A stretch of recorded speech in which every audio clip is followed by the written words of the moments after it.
while, it looked like AI was coming for design jobs the way kids come for birthday cake.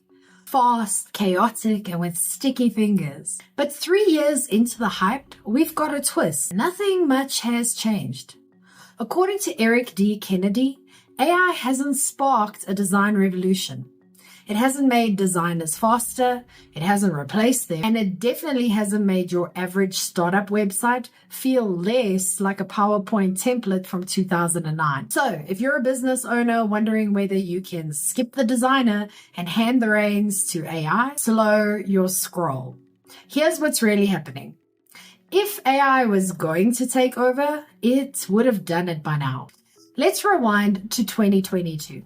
Mid-Journey was new, image generation looked magical, and every second tech blog screamed, design is dead. 3 years later, that obituary feels premature. AI hasn't led to mass job cuts in design. Designers aren't producing work 10 times faster. Even Kennedy, who teaches design full-time, says AI hasn't improved his own process in any meaningful way. The tools are clever, yes, but they're also fiddly. You spend 45 minutes trying to get a background to render correctly, only to give up and do it yourself. It's like hiring a sous chef who keeps trying to boil salad. And here's the thing, good design needs more than one prompt. The myth of just ask ChatGPT to design your app falls apart fast. One-off chats don't work. They never have. Even with humans. You know those clients who hover and say things like, make the logo bigger or try a bluer blue? That's what chat-based AI design feels like. Random inputs, no strategy, and vibes over vision. Real design is anchored in business goals, customer emotion, and context. A tool that doesn't understand your brand, your audience, or why you exist isn't going to produce anything but average. Here's why AI is bad at originality, and that's a good thing. This is where it gets technical, but useful. AI models are trained to predict the most likely thing. Not the best, not the boldest, just the safest guess based on past data. So AI excels at average. That's why every AI-generated design seems to use the same fonts, the same button shapes, and the same card layouts. It's great at recreating what's been done 1,000,000 times. But if your brand needs to stand out, safe won't cut it. Kennedy puts it plainly.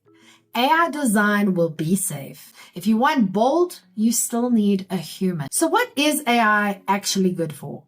It's not all doom and spaghetti code. AI tools are useful, but in narrow lanes.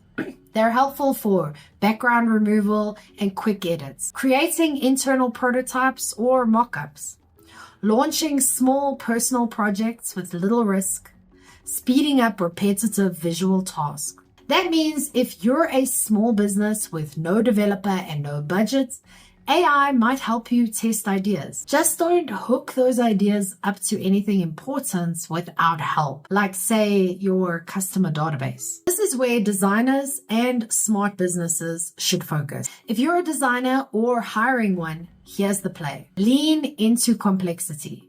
The more moving parts, the worse AI performs. Work with tight constraints. AI loves freedom. It struggles with precision. Create designs with point of view. The safest bet for staying relevant is to be unmistakably human. Kennedy also makes a solid case for learning some code.